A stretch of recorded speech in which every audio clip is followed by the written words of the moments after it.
Driven to win presents. I and My Chimney. Written by Herman Melville. I and My Chimney. Two gray-headed old smokers. Reside in the country. We are, I may say, old settlers here. Particularly my old chimney, which settles more and more every day. Though I always say, I and my chimney, as Cardinal Wolsey used to say. I and my king. Yet this egotistic way of speaking, wherein I take precedence of my chimney, is hardly borne out by the facts. In everything, except the above phrase, my chimney taking precedence of me. Within 30 feet of the turf-sided road, my chimney, a huge, corpulent old Harry VIII of a chimney, rises full in front of me, and all my possessions. Standing well up a hillside, my chimney, like Lord Ross's monster telescope, swung vertical to hit the meridian moon, is the first object to greet the approaching traveler's eye, nor is it the last which the sun salutes. My chimney, too, is before me in receiving the first fruits of the seasons. The snow is on its head ere on my hat, and every spring, as in a hollow beech tree, the first swallows build their nests in it. But it is within doors that the preeminence of my chimney is most manifest, when in the rear room, set apart for that object, I stand to receive my guests, who, by the way, call more, I suspect, to see my chimney than me. I then stand, not so much before, as, strictly speaking, behind my chimney, which is, indeed, the true host. Not that I demur. In the presence of my betters, I hope I know my place. From this habitual precedence of my chimney over me, some even think that I have got into a sad rearward way altogether. In short, from standing behind my old-fashioned chimney so much, I have got to be quite behind the age too, as well as running behindhand in everything else. But to tell the truth, I never was a very forward old fellow, nor what my farming neighbors call a forehanded one. Indeed, those rumors about my behindhandedness are so far correct that I have an odd, sauntering way with me sometimes of going about with my hands behind my back. As for my belonging to the rear guard in general, certain it is, I bring up the rear of my chimney, which, by the way, is this moment before me, and that too, both in fancy and fact. In brief, my chimney is my superior by I know not how many heads and shoulders, my superior too, in that humbly bowing over. With shovel and tongs, I much minister to it, yet never does it minister, or incline over to me, but, if anything, in its settlings, rather leans the other way. My chimney is grand senior here, the one great domineering object, not more of the landscape than of the house, all the rest of which house, in each architectural arrangement, as may shortly appear, is, in the most marked manner, accommodated, not to my wants, but to my chimney's, which, among other things, has the center of the house to himself, leaving but the odd holes and corners to me.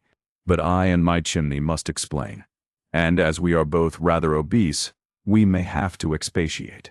In those houses which are strictly double houses, that is, where the hall is in the middle, the fireplaces usually are on opposite sides, so that while one member of the household is warming himself at a fire built into a recess of the north wall, say another member, the former's own brother perhaps, may be holding his feet to the blaze before a hearth in the south wall, the two thus fairly sitting back to back. Is this well? Be it put to any man who has a proper fraternal feeling. Has it not a sort of sulky appearance? But very. Probably this style of chimney building originated with some architect afflicted with a quarrelsome family. Then again, almost every modern fireplace has its separate flue, separate throughout, from hearth to chimney top. At least such an arrangement is deemed desirable. Does not this look egotistical, selfish? But still more, all these separate flues, instead of having independent masonry, establishments of their own, or instead of being grouped together in one federal stock in the middle of the house, instead of this, I say, each flue is surreptitiously honeycombed into the walls, so that these last are here and there, or indeed almost anywhere, treacherously hollow, and in consequence more or less weak. Of course, the main reason of this style of chimney building is to economize room. In cities, where lots are sold by the inch, Small space is to spare for a chimney constructed on magnanimous principles. And, as with most thin men, who are generally tall, so with such houses what is lacking in breadth must be made up in height. This remark holds true even with regard to many very stylish abodes, built by the most stylish of gentlemen. And yet, when that stylish gentleman, Louis le Grand of France, would build a palace for his lady friend, Madame de Maintenon, he built it but 1 story high, in fact in the cottage style. But then, how uncommonly quadrangular, spacious, and broad. Horizontal acres, not vertical ones. Such is the palace, which, in all its 1-storied magnificence of Languedoc marble, in the garden of Versailles, still remains to this day. Any man can buy a square foot of land and plant a liberty pole on it, but it takes a king to set apart whole acres for a grand Trianon. But nowadays it is different. And furthermore, what originated in a necessity has been mounted into a vaunt. In towns there is large rivalry in building tall houses. If one gentleman builds his house 4 stories high, and another gentleman comes next door and builds 5 stories high, then the former, not to be looked down upon that way, immediately sends for his architect and claps a 5th and a 6th story on top of his previous 4. And, not till the gentleman has achieved his aspiration, not till he has stolen over the way by twilight and observed how his 6th story soars beyond his neighbor's 5th, not till then does he retire to his rest with satisfaction. Such folks, it seems to me, need mountains for neighbors, to take this emulous conceit of soaring out of them. If, considering that mine is a very wide house, and by no means lofty, aught in the above may appear like interested pleading, as if I did but fold myself about in the cloak of a general proposition, cunningly to tickle my individual vanity beneath it, such misconception must vanish upon my frankly conceding that land adjoining my alder swamp was sold last month for $10 an acre, and thought a rash purchase at that, so that for wide houses hereabouts there is plenty of room, and cheap. Indeed so cheap, dirt cheap, is the soil, that our elms thrust out their roots in it, and hang their great boughs over it, in the most lavish and reckless way. Almost all our crops, too, are sown broadcast, even peas and turnips. A farmer among us, who should go about his 20-acre field, poking his finger into it here and there, and dropping down a mustard seed, would be thought a penurious, narrow-minded husbandman. The dandelions in the river meadows, and the forget-me-nots along the mountain roads, you see at once they are put to no economy in space. Some seasons, too, our rye comes up here and there a spear, sole and single like a church spire. It does take care to crowd itself where it knows there is such a deal of room. The world is wide. The world is all before us, says the rye. Weeds, too, it is amazing how they spread. No such thing as arresting them, some of our pastures being a sort of Alsatia for the weeds.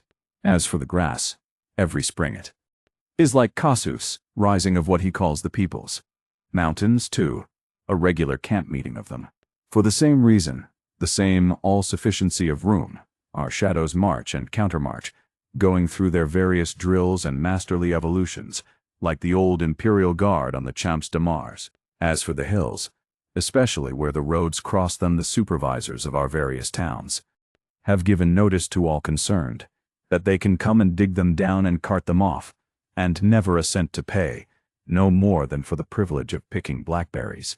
The stranger who is buried here, what liberal-hearted landed proprietor among us grudges him his 6 feet of rocky pasture? Nevertheless, cheap, after all, as our land is, and much as it is trodden under foot, I, for one, am proud of it for what it bears, and chiefly for its 3 great lions, the great oak, Og Mountain, and my chimney.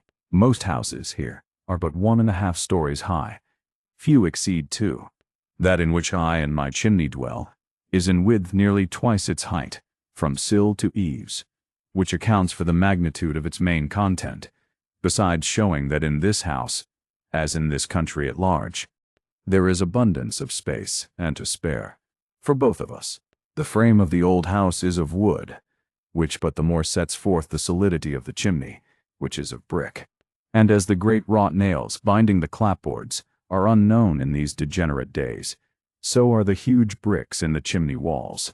The architect of the chimney must have had the Pyramid of Cheops before him, for, after that famous structure, it seems modeled, only its rate of decrease towards the summit is considerably less, and it is truncated. From the exact middle of the mansion it soars from the cellar, right up through each successive floor, till, 4 feet square, it breaks water from the ridgepole of the roof, like an anvil-headed whale, through the crest of a billow. Most people, though, liken it, in that part, to a raised observatory, masoned up. The reason for its peculiar appearance above the roof touches upon rather delicate ground. How shall I reveal that? Forasmuch as many years ago the original gable roof of the old house had become very leaky, a temporary proprietor hired a band of woodmen, with their huge cross-cut saws, and went to sawing the old gable roof clean off. Off it went, with all its birds' nests and dormer windows. It was replaced with a modern roof, more fit for a railway woodhouse than an old country gentleman's abode. This operation, raising the structure some 15 feet, was, in effect upon the chimney, something like the falling of the great spring tides. It left uncommon low water all about the chimney, to abate which appearance, the same person now proceeds to slice 15 feet off the chimney itself, actually beheading my royal old chimney, a regicidal act, which, were it not for the palliating fact that he was a poulterer by trade, and, therefore, hardened to such neck-wringings, should send that former proprietor down to posterity in the same cart with Cromwell, owing to its pyramidal shape. The reduction of the chimney inordinately widened its raised summit. Inordinately, I say, but only in the estimation of such as have no eye to the picturesque. What care I, if, unaware that my chimney, as a free citizen of this free land, stands upon an independent basis of its own, people passing it wonder how such a brick kiln, as they call it, is supported upon mere joists and rafters? What care I? I will give a traveler a cup of switchel, if he want it, but am I bound to supply him with a sweet taste? Men of cultivated minds see, in my old house and chimney, a goodly old elephant and castle. All feeling hearts will sympathize with me in what I am now about to add. The surgical operation, above referred to, necessarily brought into the open air a part of the chimney previously under cover, and intended to remain so, and, therefore, not built of what are called weather bricks.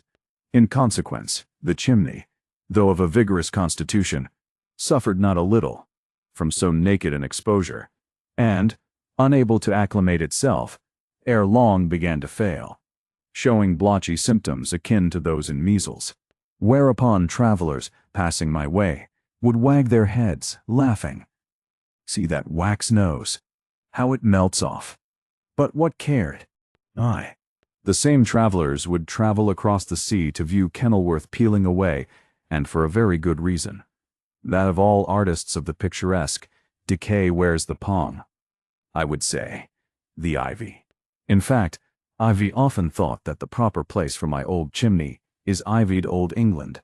In vain my wife, with what probable ulterior intent will, ere long, appear, solemnly warned me that unless something were done, and speedily, we should be burnt to the ground, owing to the holes crumbling through the aforesaid blotchy parts, where the chimney joined the roof. Wife, said I, far better that my house should burn down, than that my chimney should be pulled down, though but a few feet. They call it a wax nose. Very good. Not for me to tweak the nose of my superior. But at last the man, who has a mortgage on the house, dropped me a note, reminding me that, if my chimney was allowed to stand in that invalid condition, my policy of insurance would be void. This was a sort of hint not to be neglected. All the world over, the picturesque yields to the pocketesque. The mortgagor cared not, but the mortgagee did. So another operation was performed. The wax nose was taken off, and a new one fitted on. Unfortunately for the expression, being put up by a squint-eyed mason, who at the time had a bad stitch in the same side. The new nose stands a little awry in the same direction. Of one thing, however, I am proud. The horizontal dimensions of the new part are unreduced. Large as the chimney appears upon the roof, that is nothing to its spaciousness below. At its base in the cellar, it is precisely 12 feet square, and hence covers precisely 144 superficial feet. What an appropriation of terra firma for a chimney, and what a huge load for this earth. In fact, it was only because I and my chimney formed no part of his ancient burden that stout peddler, Atlas of old, was enabled to stand up so bravely under his pack. The dimensions given may, perhaps, seem fabulous, but, like those stones at Gilgal, which Joshua set up for a memorial of having passed over Jordan, does not my chimney remain, even unto this day. Very often I go down into my cellar, and attentively survey that vast square of masonry. I stand long, and ponder over, and wonder at it. It has a druidical look, away down in the umbrageous cellar there, whose numerous, vaulted passages, and far glens of gloom, resemble the dark, damp depths of primeval woods. So strongly did this conceit steal over me, so deeply was I penetrated with wonder at the chimney, that one day, when I was a little out of my mind, I now think, getting a spade from the garden, I set to work, digging round the foundation, especially at the corners thereof, obscurely prompted by dreams of striking upon some old earthen-worn memorial of that bygone day, when, into all this gloom, the light of heaven entered, as the masons laid the foundation stones, peradventure sweltering under an August sun, or pelted by a March storm. Plying my blunted spade, how vexed was I by that ungracious interruption of a neighbor who, calling to see me upon some business, and being informed that I was below, said I need not be troubled to come up, but he would go down to me, and so, without ceremony, and without my having been forewarned, suddenly discovered me, digging in my cellar. Gold digging, sir? Nay, sir, answered I, starting. I was merely, merely, I say I was merely digging round my chimney. Ah, loosening the soil, to make it grow. Your chimney, sir, you regard as too small, I suppose, needing further development, especially at the top? Sir, said I, throwing down the spade, do not be personal. I and my chimney. Personal? Sir, I look upon this chimney less as a pile of masonry than as a personage. It is the king of the house. I am but a suffered and inferior subject. In fact, I would permit no jibes to be cast at either myself or my chimney. And never again did my visitor refer to it in my hearing, without coupling some compliment with the mention. It well deserves a respectful consideration. There it stands, solitary and alone, not a council of 10 flues, but like his sacred majesty of Russia, a unit of an autocrat. Even to me, its dimensions, at times, seem incredible. It does not look so big, no, not even in the cellar. By the mere eye, its magnitude can be but imperfectly comprehended, because only one side can be received at one time, and said side can only present 12 feet, linear measure. But then, each other side also is 12 feet long, and the whole obviously forms a square, and 12 times 12 is 144. And so, an adequate conception of the magnitude of this chimney is only to be got at by a sort of process in the higher mathematics, by a method somewhat akin to those whereby the surprising distances of fixed stars are computed. It need hardly be said that the walls of my house are entirely free from fireplaces. These all congregate in the middle, in the one grand central chimney, upon all 4 sides of which are hearths, 2 tiers of hearths, so that when, in the various chambers, my family and guests are warming themselves of a cold winter's night, just before retiring, then, though at the time they may not be thinking so, all their faces mutually look towards each other. Yea, all their feet point to one center, and when they go to sleep in their beds, they all sleep round one warm chimney, like so many Iroquois Indians, in the woods, round their one heap of embers. And, just as the Indians' fire serves, not only to keep them comfortable, but also to keep off wolves and other savage monsters, so my chimney, by its obvious smoke at top, keeps off prowling burglars from the towns. For what burglar or murderer would dare break into an abode from whose chimney issues such a continual smoke, betokening that if the inmates are not stirring, at least fires are, and in case of an alarm, candles may readily be lighted, to say nothing of muskets. But stately as is the chimney, yea, grand high altar as it is, right worthy for the celebration of high mass before the Pope of Rome, and all his cardinals, yet what is there perfect in this world? Caius Julius Caesar, had he not been so inordinately great, they say that Brutus, Cassius, Antony, and the rest, had been greater. My chimney, were it not so mighty in its magnitude, my chambers had been larger. How often has my wife ruefully told me that my chimney, like the English aristocracy, casts a contracting shade all round it. She avers that endless domestic inconveniences arise, more particularly from the chimney's stubborn central locality. The grand objection with her is that it stands midway in the place where a fine entrance hall ought to be. In truth, there is no hall whatever to the house, nothing but a sort of square landing place, as you enter from the wide front door. A roomy enough landing place, I admit, but not attaining to the dignity of a hall. Now, as the front door is precisely in the middle of the front of the house, inwards it faces the chimney. In fact, the opposite wall of the landing place is formed solely by the chimney, and hence owing to the gradual tapering of the chimney, is a little less than 12 feet in width. Climbing the chimney in this part is the principal staircase, which by 3 abrupt turns and 3 minor landing places mounts to the second floor, where, over the front door, runs a sort of narrow gallery, something less than 12 feet long, leading to chambers on either hand. This gallery, of course, is railed, and so, looking down upon the stairs and all those landing places together, with the main one at bottom, resembles not a little a balcony for musicians in some jolly old abode, in times Elizabethan. Shall I tell a weakness? I cherish the cobwebs there, and many a time arrest Biddy in the act of brushing them with her broom, and have many a quarrel with my wife and daughters about it. Now the ceiling, so to speak, of the place where you enter the house, that ceiling is, in fact, the ceiling of the second floor, not the first.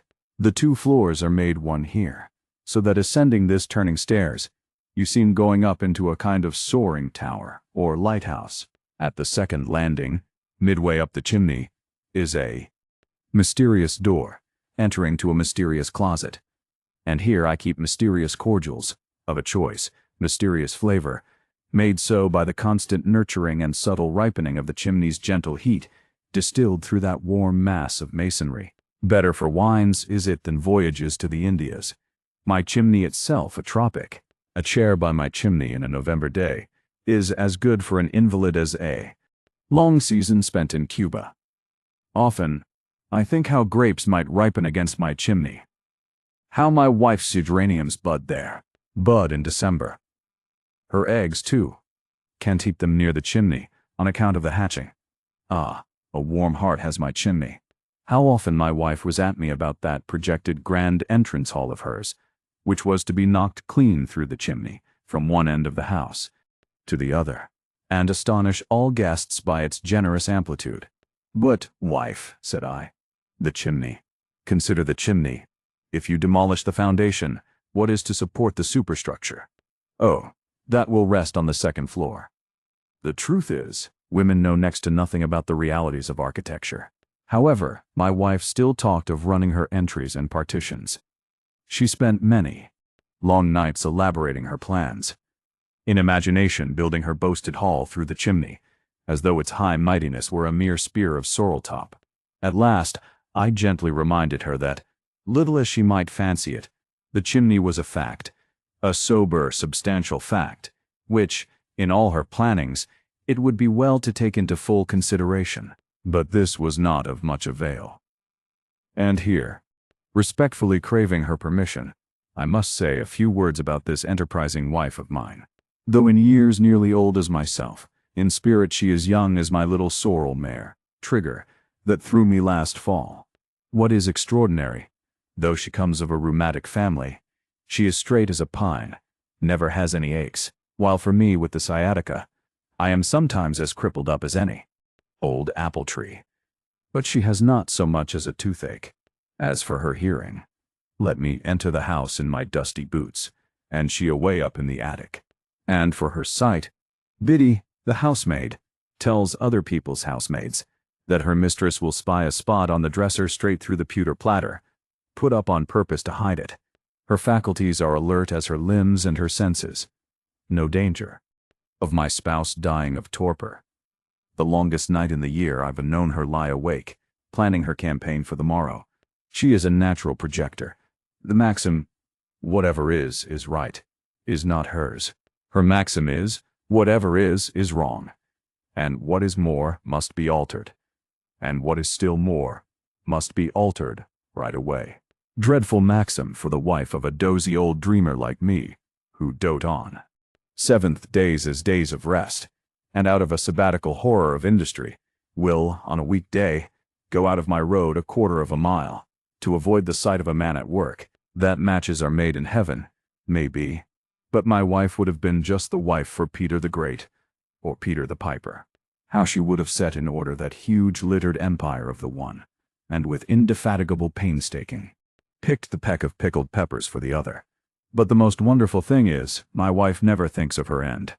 Her youthful incredulity, as to the plain theory, and still plainer fact of death, hardly seems Christian. Advanced in years, as she knows she must be, my wife seems to think that she is to teem on, and be inexhaustible forever. She doesn't believe in old age. At that strange promise in the plain of Mamre, my old wife, unlike old Abraham's, would not have jeeringly laughed within herself. Judge how to me, who, sitting in the comfortable shadow of my chimney, smoking my comfortable pipe, with ashes not unwelcome at my feet, and ashes not unwelcome all but in my mouth, and who am thus in a comfortable sort of not unwelcome, though, indeed, ashy enough way, reminded of the ultimate exhaustion, even of the most fiery life. Judge how to me this unwarrantable vitality in my wife must come, sometimes, it is true, with a moral and a calm, but oftener with a breeze and a ruffle. If the doctrine be true, that in wedlock contraries attract, by how cogent a fatality must I have been drawn to my wife, while spicily impatient of present and past, like a glass of ginger beer she overflows with her schemes, and, with like energy as she puts down her foot, puts down her preserves and her pickles, and lives with them in a continual future, or ever full of expectations both from time and space, is ever restless for newspapers, and ravenous for letters, content with the years that are gone, taking no thought for the morrow, and looking for no new thing from any person or quarter whatever. I have not a single scheme or expectation on earth, save in unequal resistance of the undue encroachment of hers. Old myself, I take to oldness in things, for that cause mainly loving old Montaigne, and old cheese, and old wine, and eschewing young people, hot rolls, new books, and early potatoes, and very fond of my old claw-footed chair, and old club-footed deacon. White, my neighbor, and that still nigher old neighbor, my betwisted old grapevine, that of a summer evening leans in his elbow for cozy company at my window-sill, while I, within doors, lean over mine to meet his, and above all, high above all, am fond of my high-mantled old chimney. But she, out of the infatuate juvenility of hers, takes to nothing but newness, for that cause mainly, loving new cider in autumn, and in spring, as if she were own daughter of Nebuchadnezzar, fairly raving after all sorts of salads and spinaches, and more particularly green cucumbers, though all the time nature rebukes such unsuitable young hankerings in so elderly a person, by never permitting such things to agree with her, and has an itch after recently discovered fine prospects, so no graveyard be in the background, and also after Swedenborgianism and the spirit-rapping philosophy, with other new views, alike in things natural and unnatural, and immortally hopeful, is forever making new flower beds even on the north side of the house where the bleak mountain wind would scarce allow the wiry weed called hardhack to gain a thorough footing, and on the roadside sets out mere pipe stems of young elms, though there is no hope of any shade from them, except over the ruins of her great-granddaughter's gravestones,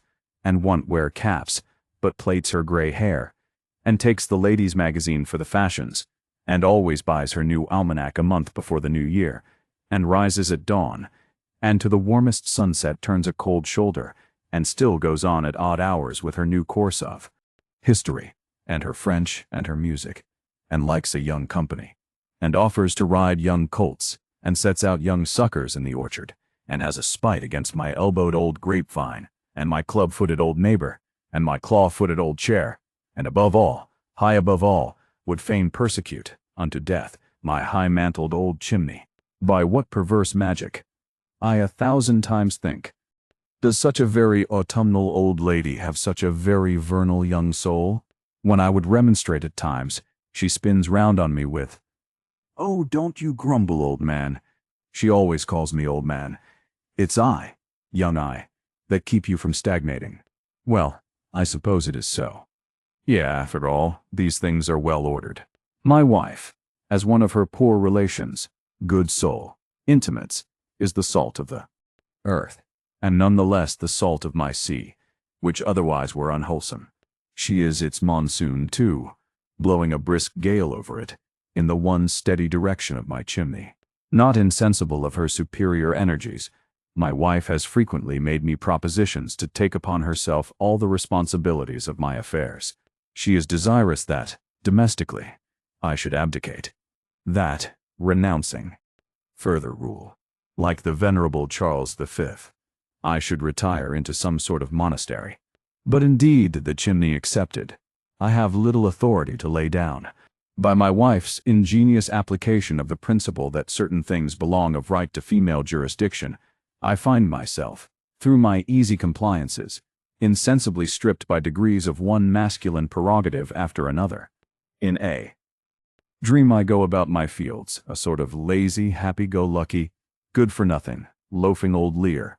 Only by some sudden revelation am I reminded who is over me, as year before last, one day seeing in one corner of the premises fresh deposits of mysterious boards and timbers. The oddity of the incident at length begat serious meditation. "Wife," said I, "whose boards and timbers are those I see near the orchard there? Do you know anything about them, wife? Who put them there? You know I do not like the neighbors to use my land that way. They should ask permission first." She regarded me with a pitying smile. "Why, old man, don't you know I am building a new barn?" "Didn't you know that, old man?" This is the poor old lady that was accusing me of tyrannizing over her. To return now to the chimney. Upon being assured of the futility of her proposed hall, so long as the obstacle remained, for a time my wife was for a modified project, but I could never exactly comprehend it. As far as I could see through it, it seemed to involve the general idea of a sort of irregular archway, or elbowed tunnel, which was to penetrate the chimney at some convenient point under the staircase, carefully avoiding dangerous contact with the fireplaces, and particularly steering clear of the great interior flue, was to conduct the enterprising traveler from the front door all the way into the dining room in the remote rear of the mansion. Doubtless it was a bold stroke of genius, that plan of hers, and so was Nero's when he schemed his grand canal through the Isthmus of Corinth. Nor will I take oath that, had her project been accomplished, then, by help of lights hung at judicious intervals through the tunnel, some Belzoni or other might have succeeded in future ages in penetrating through the masonry, and actually emerging into the dining room, and once there, it would have been inhospitable treatment of such a traveler to have denied him a recruiting meal. But my bustling wife did not restrict her objections, nor in the end confine her proposed alterations to the first floor. Her ambition was of the mounting order. She ascended with her schemes to the second floor, and so to the attic. Perhaps there was some small ground for her discontent with things as they were. The truth is, there was no regular passageway upstairs or down, unless we again accept that little orchestra gallery before mentioned. And all this was owing to the chimney, which my gamesome spouse seemed despitefully to regard as the bully of the house. On all its four sides, nearly all the chambers sidled up to the chimney for the benefit of a fireplace. The chimney would not go to them. They must needs go to it. The consequence was, almost every room, like a philosophical system, was in itself an entry or passageway to other rooms, and systems of rooms, a whole suite of entries in fact, Going through the house, you seem to be forever going somewhere, and getting nowhere. It is like losing oneself in the woods. Round and round the chimney you go, and if you arrive at all, it is just where you started, and so you begin again, and again get nowhere. Indeed, though I say it not. In the way of fault-finding at all, never was there so labyrinthine an abode. Guests will tarry with me several weeks, and every now and then be anew astonished at some unforeseen apartment. The puzzling nature of the mansion, resulting from the chimney, is peculiarly noticeable in the dining room, which has no less than 9 doors, opening in all directions, and into all sorts of places. A stranger for the first time entering this dining room, and naturally taking no special heed at what door he entered, will, upon rising to depart, commit the strangest blunders. Such, for instance, as opening the first door that comes handy, and finding himself stealing upstairs by the back passage. Shutting that door, he will proceed to another, and be aghast at the cellar yawning at his feet. Trying a third, he surprises the housemaid at her work. In the end, no more relying on his own unaided efforts, he procures a trusty guide in some passing person, and in good time successfully emerges. Perhaps as curious a blunder as any was that of a certain stylish young gentleman, a great exquisite, in whose judicious eyes my daughter Anna had found especial favor. He called upon the young lady one evening, and found her alone in the dining room at her needlework.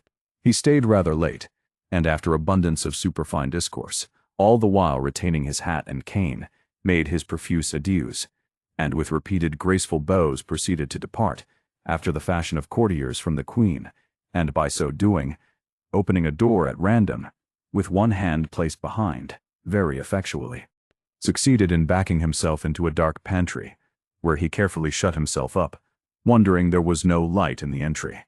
After several strange noises as of a cat among the crockery, he reappeared through the same door, looking uncommonly crestfallen, and, with a deeply embarrassed air, requested my daughter to designate at which of the 9 he should find exit. When the mischievous Anna told me the story, she said it was surprising how unaffected and matter-of-fact the young gentleman's manner was after his reappearance. He was more candid than ever, to be sure, having inadvertently thrust his white kids into an open drawer of Havana sugar, under the impression, probably, that being what they call a sweet fellow, his route might possibly lie in that direction. Another inconvenience resulting from the chimney is the bewilderment of a guest in gaining his chamber, many strange doors lying between him and it. To direct him by finger-posts would look rather queer, and just as queer in him to be knocking at every door on his route, like London city guest, the king at Temple Bar. Now, of all these things and many, many more, my family continually complained. At last my wife came out with her sweeping proposition, in toto, to abolish the chimney. "What?" said I. "Abolish the chimney? To take out the backbone of anything, wife, is a hazardous affair. Spines out of backs and chimneys out of houses are not to be taken like frosted lead pipes from the ground. Besides," added I, "the chimney is the one grand permanence of this abode. If undisturbed by innovators, then in future ages, when all the house shall have crumbled from it, this chimney will still survive, a Bunker Hill monument. No, no, wife, I can abolish my backbone." So said I then. But who is sure of himself, especially an old man, with both wife and daughters ever at his elbow and ear? In time, I was persuaded to think a little better of it.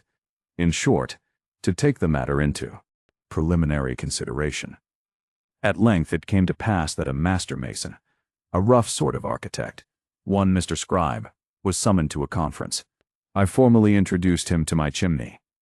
A previous introduction from my wife had introduced him to myself. He had been not a little employed by that lady in preparing plans and estimates for some of her extensive operations in drainage. Having, with much ado, extorted from my spouse the promise that she would leave us to an unmolested survey, I began by leading Mr. Survey Scribe down to the root of the matter in the cellar. Lamp in hand, I descended, for though upstairs it was noon, below it was night. We seemed in the pyramids, and I, with one hand holding my lamp overhead, and with the other pointing out, In the obscurity, the hoar mass of the chimney seemed some Arab guide, showing the cobwebbed mausoleum of the great god Apis. "This is a most remarkable structure, sir," said the master mason, after long contemplating it in silence. "A most remarkable structure, sir." "Yes," said I complacently. "Everyone says so. But large as it appears above the roof, I would not have inferred the magnitude of this foundation, sir," eyeing it critically. Then taking out his rule, he measured it. 12 feet square, 144 square feet. "Sir, this house would appear to have been built simply for the accommodation of your chimney." "Yes, my chimney and me. Tell me candidly now," I added, "would you have such a famous chimney abolished?" "I wouldn't have it in a house of mine, sir. For a gift," was the reply. "It's a losing affair altogether, sir. Do you know, sir, that in retaining this chimney you are losing not only 144 square feet of good ground, but likewise a considerable interest upon a considerable principal?" "How?" Look, sir, said he, taking a bit of red chalk from his pocket and figuring against a whitewashed wall. 20 times 8 is so and so. Then 42 times 30. 9 is so and so.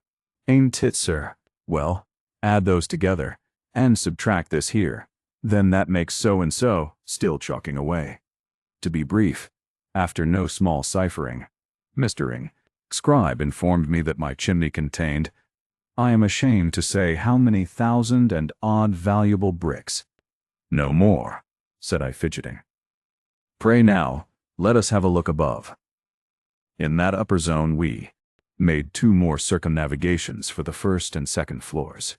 That done, we stood together at the foot of the stairway by the front door, my hand upon the knob and Mr. Scribe hat in hand.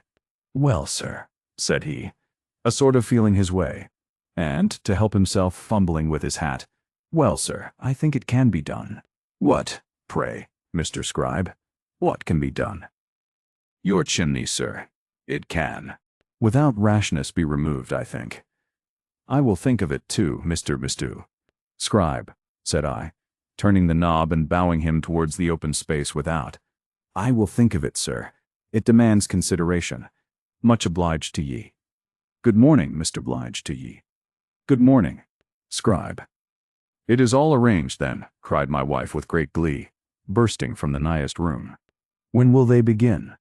demanded my daughter Julia. "Tomorrow?" asked Anna. Patience, my dears," said I. "Such a big chimney is not to be abolished in a minute." Next morning it began again. "You remember the chimney," said my wife. "Wife," said I, "it is never out of my house and never out of my mind." "But when is Mr. Scribe to begin to pull it down?" asked Anna. "Not today, Anna," said I. "When then?" demanded Julia, in alarm. Now, if this chimney of mine was, for size, a sort of belfry, for ding-donging at me about it, my wife and daughters were a sort of bells, always chiming together, or taking up each other's melodies at every pause, my wife the key-clapper of all, a very sweet ringing, and pealing, and chiming, I confess. But then, the most silvery of bells may, sometimes, dismally toll, as well as merrily play. And as touching the subject in question, it became so now. Perceiving a strange relapse of opposition in me, wife and daughters began a soft and dirge-like, melancholy tolling over it. At length my wife, getting much excited, declared to me, with pointed finger, that so long as that chimney stood, she should regard it as the monument of what she called my broken pledge. But finding this did not answer, the next day, she gave me to understand that either she or the chimney must quit the house. Finding matters coming to such a pass, I and my pipe philosophized over them a while, and finally concluded between us that little as our hearts went with the plan, yet for peace sake, I might write out the chimney's death warrant, and, while my hand was in, scratch a note to Mr. Scribe.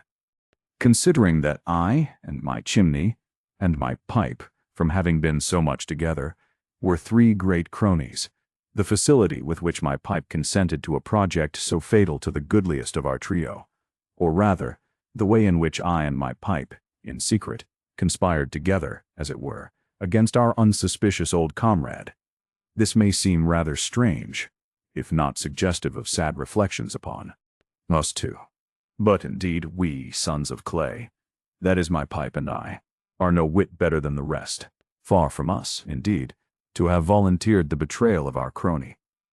We are of a peaceable nature, too, but that love of peace it was which made us false to a mutual friend, as soon as his cause demanded a vigorous vindication.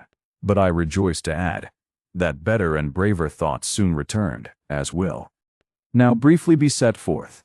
To my note, Mr. Scribe replied in person. Once more we made a survey, mainly now with a view to a pecuniary estimate. I will do it for $500, said Mr. Scribe at last, again hat in hand. Very well, Mr. Scribe, I will think of it, replied I, again bowing him to the door. Not unvexed by this, for the second time, unexpected response, again he withdrew, and from my wife and daughters again burst the old exclamations. The truth is, resolve how I would, at the last pinch I and my chimney could not be parted. So Holofernes will have his way, never mind whose heart breaks for it, said my wife next morning at breakfast, in that half-didactic, half-reproachful way of hers, which is harder to bear than her most energetic assault. Holofernes, too, is with her a pet name for any fell domestic despot. So, whenever, against her most ambitious innovations, those which saw me quite across the grain, I, as in the present instance, stand with however little steadfastness on the defense, she is sure to call me Holofernes, and 10 to 1 takes the first opportunity to read aloud, with a suppressed emphasis, of an evening, the first newspaper paragraph about some tyrannic day laborer, who, after being for many years the Caligula of his family, ends by beating his long-suffering spouse to death, with a garret door wrenched off its hinges, and then, pitching his little innocents out of the window, suicidally turns inward towards the broken wall scored with the butcher's and baker's bills, and so rushes headlong to his dreadful account. Nevertheless, for a few days, not a little to my surprise, I heard no further reproaches. An intense calm pervaded my wife, but beneath which, as in the sea, there was no knowing what portentous movements might be going on. She frequently went abroad, and in a direction which I thought not unsuspicious, namely, in the direction of New Petra, a griffin-like house of wood and stucco, in the highest style of ornamental art, graced with 4 chimneys in the form of erect dragons spouting smoke from their nostrils, the elegant modern residence of Mr. Scribe, which he had built for the purpose of a standing advertisement, not more of his taste as an architect than his solidity as a master mason. At last, smoking my pipe one morning, I heard a rap at the door, and my wife, with an air unusually quiet for her, brought me a note. As I have no correspondence except Solomon, with whom, in his sentiments at least, I entirely correspond, the note occasioned me some little surprise, which was not diminished upon reading the following. New Petra, April 1st. During my last examination of your chimney, possibly you may have noted that I frequently applied my rule to it in a manner apparently unnecessary. Possibly also, at the same time, you might have observed in me more or less of perplexity, to which, however, I refrained from giving any verbal expression. I now feel it obligatory upon me to inform you of what was then but a dim suspicion, and as such would have been unwise to give utterance to, but which now, from various subsequent calculations, assuming no little probability, it may be important that you should not remain in further ignorance of. It is my solemn duty to warn you, sir, that there is architectural cause to conjecture that somewhere concealed in your chimney is a reserved space, hermetically closed, in short, a secret chamber, or rather closet. How long it has been there, it is for me impossible to say. What it contains is hid, with itself, in darkness.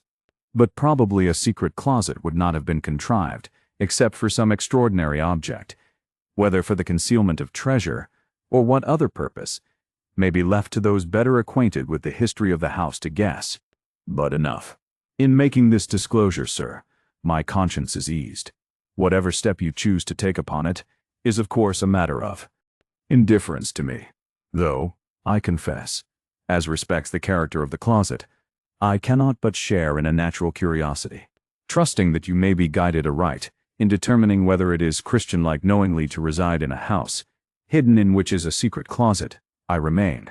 My first thought upon reading this note was not of the alleged mystery of manner to which, at the outset, it alluded, for none such had I at all observed in the master mason during his surveys, but of my late kinsman, Captain Julian Dacres, long a shipmaster and merchant in the Indian trade, who about 30 years ago, and at the ripe age of 90, died a bachelor, and in this very house, which he had built, he was supposed to have retired into this country with a large fortune. But to the general surprise, after being at great cost in building himself this mansion, he settled down into a sedate, reserved, and inexpensive old age, which by the neighbors was thought all the better for his heirs. But, lo, upon opening the will, his property was found to consist but of the house and grounds, and some $10,000 in stocks, but the place, being found heavily mortgaged, was in consequence sold. Gossip had its day, and left the grass quietly to creep over the captain's grave, where he still slumbers in a privacy as unmolested as if the billows of the Indian Ocean, instead of the billows of inland verdure, rolled over him. Still, I remembered long ago, hearing strange solutions whispered by the country people for the mystery involving his will, and, by reflex, himself. And that, too, as well in conscience as purse. But people who could circulate the report, which they did, that Captain Julian Dacres had, in his day, been a Borneo pirate, surely were not worthy of credence in their collateral notions. It is queer what wild whimsies of rumors will, like toadstools, spring up about any eccentric stranger, who, settling down among a rustic population, keeps quietly to himself. With some, inoffensiveness would seem a prime cause of offense.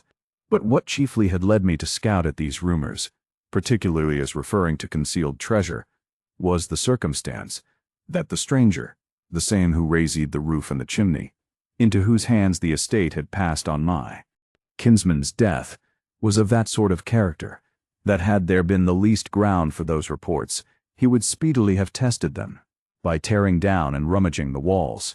Nevertheless, the note of Mr. Scribe, so strangely recalling the memory of my kinsman, very naturally chimed in with what had been mysterious, or at least unexplained, about him. Vague flashings of ingots united in my mind with vague gleamings of skulls. But the first cool thought soon dismissed such chimeras, and with a calm smile, I turned towards my wife, who, meantime, had been sitting nearby, impatient enough, I dare say, to know who could have taken it into his head to write me a letter. "Well, old man," said she, "who is it from, and what is it about?" "Read it, wife," said I, handing it. "Read it," she did, and then, such an explosion. I will not pretend to describe her emotions, or repeat her expressions. Enough that my daughters were quickly called in to share the excitement. Although they had never before dreamed of such a revelation as Mr. Scribe, yet upon the first suggestion they instinctively saw the extreme likelihood of it. In corroboration, they cited first my kinsman, and second, my chimney, alleging that the profound mystery involving the former, and the equally profound masonry involving the latter, though both acknowledged facts, were alike preposterous on any other supposition than the secret closet. But all this time I was quietly thinking to myself, could it be hidden from me that my credulity in this instance would operate very favorably to a certain plan of theirs, how to get to the secret closet, or how to have any certainty about it at all, without making such fell work with the chimney as to render its set destruction superfluous? That my wife wished to get rid of the chimney, it needed no reflection to show, and that Mr. Scribe, for all his pretended disinterestedness, was not opposed to pocketing $500 by the operation, seemed equally evident. That my wife had, in secret, laid heads together with Mr. Scribe, I at present refrain from affirming. But when I consider her enmity against my chimney, and the steadiness with which at the last she is wont to carry out her schemes, if by hook or by crook she can, especially after having been once baffled, why, I scarcely knew at what step of hers to be surprised. Of one thing only was I resolved that I and my chimney should not budge. In vain all protests. Next morning I went out into the road, where I had noticed a diabolical-looking old gander that, for its doughty exploits in the way of scratching into forbidden enclosures, had been rewarded by its master with a portentous four-pronged wooden decoration in the shape of a collar of the Order of the Garrote. This gander I cornered, and rummaging out its stiffest quill, plucked it, took it home, and making a stiff pen, inscribed the following stiff note: Chimney side, April 2, Mr. Scribe. Sir, for your conjecture, we return you our joint thanks and compliments, and beg leave to assure you that we shall remain. Of course, for this epistle we had to endure some pretty sharp raps, but having at last explicitly understood from me that Mr. Scribe's note had not altered my mind one jot, my wife, to move me, among other things, said that, if she remembered aright, there was a statute placing the keeping in private houses of secret closets on the same unlawful footing with the keeping of gunpowder. But it had no effect. A few days after, my spouse changed her key. It was nearly midnight, and all were in bed but ourselves, who sat up, one in each chimney corner. She, needles in hand, indefatigably knitting a sock. I, pipe in mouth, indolently weaving my vapors. It was one of the first of the chill nights in autumn. There was a fire on the hearth, burning low. The air without was torpid and heavy. The wood, by an oversight, of the sort called soggy. Do look at the chimney, she began. Can't you see that something must be in it? Yes, wife. Truly there is smoke in the chimney, as in Mr. Scribe's note. Yes, indeed, and in my eyes too. How you two wicked old sinners do smoke. This wicked old chimney and you. Wife, said I and my chimney like to have a quiet smoke together, it is true. But we don't like to be called names. Now, dear old man, said she, softening down, and a little shifting the subject, when you think of that old kinsman of yours, you know there must be a secret closet in this chimney. Secret ash-hole. Wife, why don't you have it? Yes, I dare say there is a secret ash-hole in the chimney. For where do all the ashes go to that we drop down the queer hole? Yonder? I know where they go to. I've been there almost as many times as the cat. What devil, wife, prompted you to crawl into the ash-hole? Don't you know that Saint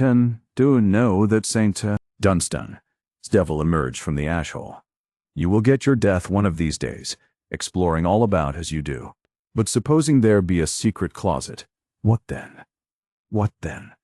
Why, what should be in a secret closet but dry bones, wife, broke in I with a puff, while the sociable old chimney broke in with another. There again. Oh, how this wretched old chimney smokes, wiping her eyes with her handkerchief. I've no doubt the reason it smokes so is because that secret closet interferes with the flue. Do see, too, how the jams here keep settling, and it's downhill all the way from the door to this hearth. This horrid old chimney will fall on our heads yet. Depend upon it, old man. Yes, wife, I do depend on it. Yes, indeed, I place every dependence on my chimney. As for its settling, I like it. I, too, am settling, you know, in my gait. I and my chimney are settling together, and shall keep settling too, till, as in a great feather bed, we shall both have settled away clean out of sight. But this secret oven, secret closet of yours, wife, where exactly do you suppose that secret closet is? That is for Mr. Scribe to say. But suppose he cannot say exactly. What then? Why then he can prove, I am sure, that it must be somewhere or other in this horrid old chimney. And if he can prove that, what then? Why then, old man, with a stately air, I shall say little more about it.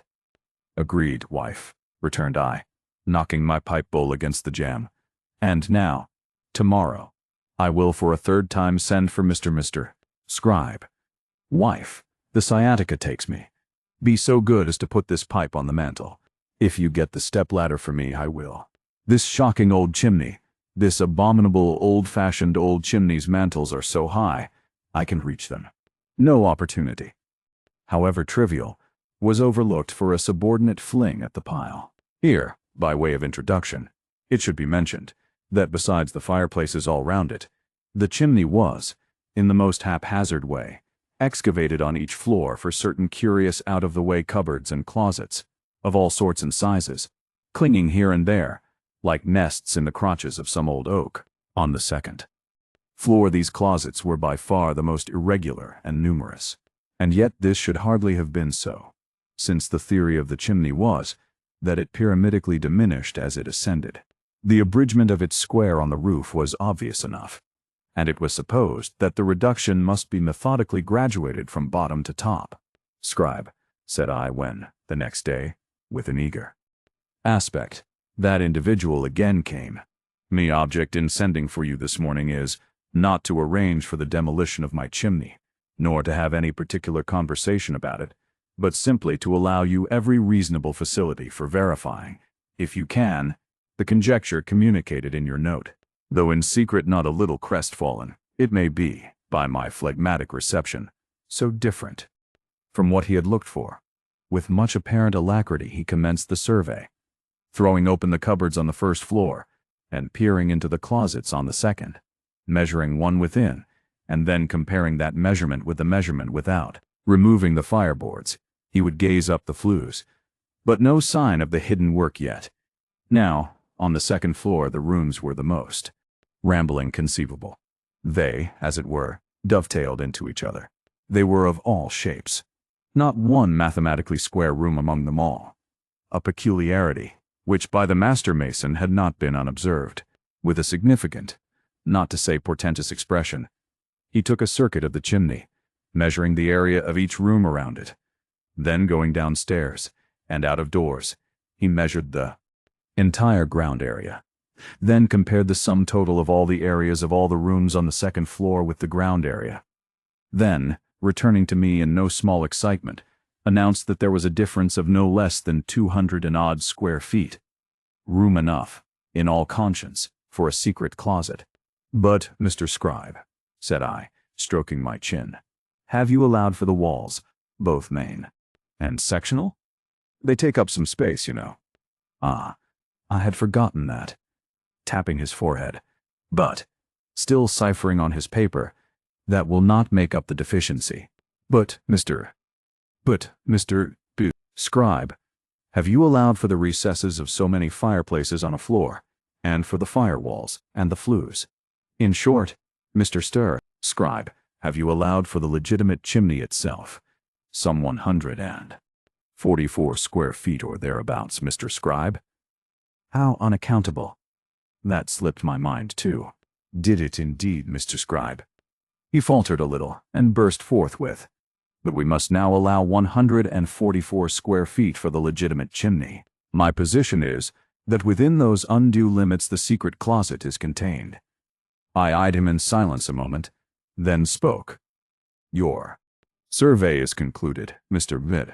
Scribe. Be so good now as to lay your finger upon the exact part of the chimney wall where you believe this secret closet to be. Or would a witch hazel wand assist you, Mr. Scribe? No, sir, but a crowbar would, he, with temper, rejoined. Here, now, thought I to myself, the cat leaps out of the bag. I looked at him with a calm glance, under which he seemed somewhat uneasy. More than ever now I suspected a plot. I remembered what my wife had said about abiding by the decision of Mr. Scribe. In a bland way, I resolved to buy up the decision of Mr. Scribe. Sir, said I, really, I am much obliged to you for this survey. It has quite set my mind at rest, and no doubt you too, Mr. Scribe, must feel much relieved. Sir, I added, you have made 3 visits to the chimney. With a businessman, time is money. Here are $50, Mr. Scribe. Nay, take it. You have earned it. Your opinion is worth it. And by the way," as he modestly received the money, "have you any objections to give me a little certificate? Something, say, like a steamboat certificate, certifying that you, a competent surveyor, have surveyed my chimney and found no reason to believe any unsoundness. In short, any secret closet in it. Would you be so kind, Mr. Scribe?" But, sir," stammered he with honest hesitation. Here are pen and paper," said I, with entire assurance. Enough.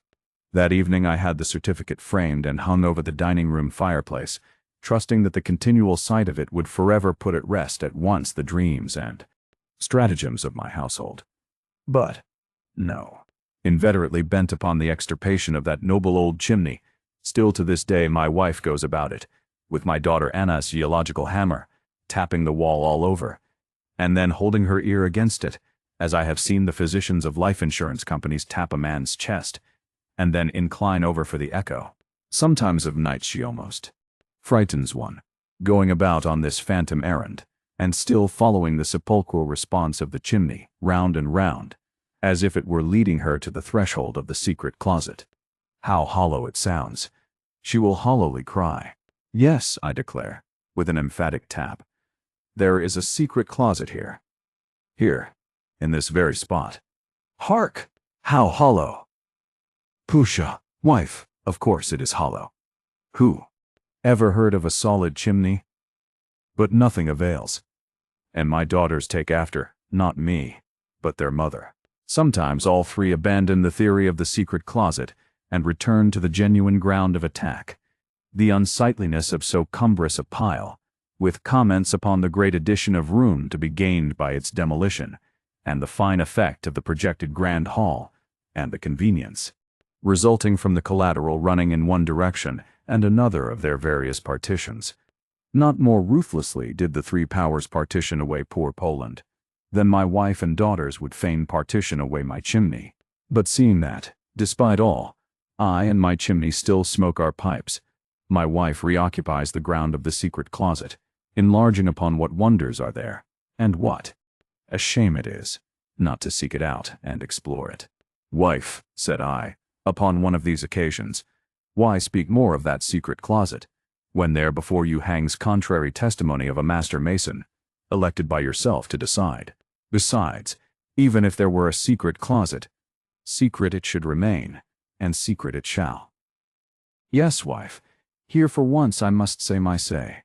Infinite sad mischief has resulted from the profane bursting open of secret recesses. Though standing in the heart of this house, though hitherto we have all nestled about it, unsuspicious of aught hidden within, this chimney may or may not have a secret closet, but if it have, it is my kinsman. To break into that wall would be to break into his breast, and that wall-breaking wish of Momus I account the wish of a chirk-robbing gossip and knave. Yes, wife, a vile eavesdropping varlet was Momus. Moses. Mumps? Stuff with your mumps and your Moses. The truth is, my wife, like all the rest of the world, cares not a fig for my philosophical jabber. In dearth of other philosophical companionship, I and my chimney have to smoke and philosophize together. And, sitting up so late as we do at it, a mighty smoke it is that we two smoky old philosophers make. But my spouse, who likes the smoke of my tobacco as little as she does that of the soot, carries on her war against both. I live in continual dread lest, like the golden bowl, the pipes of me and my chimney shall yet be broken, to stay that mad project of my wife's, not answers. Or rather, she herself is incessantly answering, incessantly, besetting me with her terrible alacrity for improvement, which is a softer name for destruction. Scarce a day I do not find her with her tape measure, measuring for her grand hall, while Anna holds a yardstick on one side, and Julia looks approvingly on from the other. Mysterious intimations appear in the nearest village paper, signed Claude, to the effect that a certain structure, standing on a certain hill, is a sad blemish to an otherwise lovely landscape. Anonymous letters arrive, threatening me with I know not what, unless I remove my chimney. Is it my wife too, or who? That sets up the neighbors to badgering me on the same subject and hinting to me that my chimney, like a huge elm, absorbs all moisture from my garden. At night also, my wife will start as from sleep, professing to hear ghostly noises from the secret closet.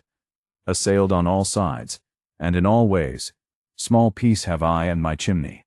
Were it not for the baggage, we would together pack up and remove from the country. What narrow escapes have been ours. Once I found in a drawer a whole portfolio of plans and estimates. Another time, upon returning after a day's absence, I discovered my wife standing before the chimney in earnest conversation with a person whom I at once recognized as a meddlesome architectural reformer, who, because he had no gift for putting up anything, was ever intent upon pulling them down. In various parts of the country, having prevailed upon half-witted old folks to destroy their old-fashioned houses, particularly the chimneys. But worst of all was, that time I unexpectedly returned at early morning from a visit to the city, and upon approaching the house, narrowly escaped 3 brickbats which fell, from high aloft, at my feet. Glancing up, what was my horror to see 3 savages, in blue jean overalls, in the very act of commencing the long-threatened attack. I, indeed, thinking of those 3 brickbats, I and my chimney have had narrow escapes. It is now some 7 years since I have stirred from home. My city friends all wonder why I don't come to see them, as in former times. They think I am getting sour and unsocial. Some say that I have become a sort of mossy old misanthrope, while all the time the fact is, I am simply standing guard over my mossy old chimney, for it is resolved between me and my chimney that I and my chimney will never surrender. And so the story ends here. We hope you enjoyed this audiobook. Let us know your thoughts in the comments below. For more stories like this, subscribe to Driven to Win Audiobooks. Thank you for listening.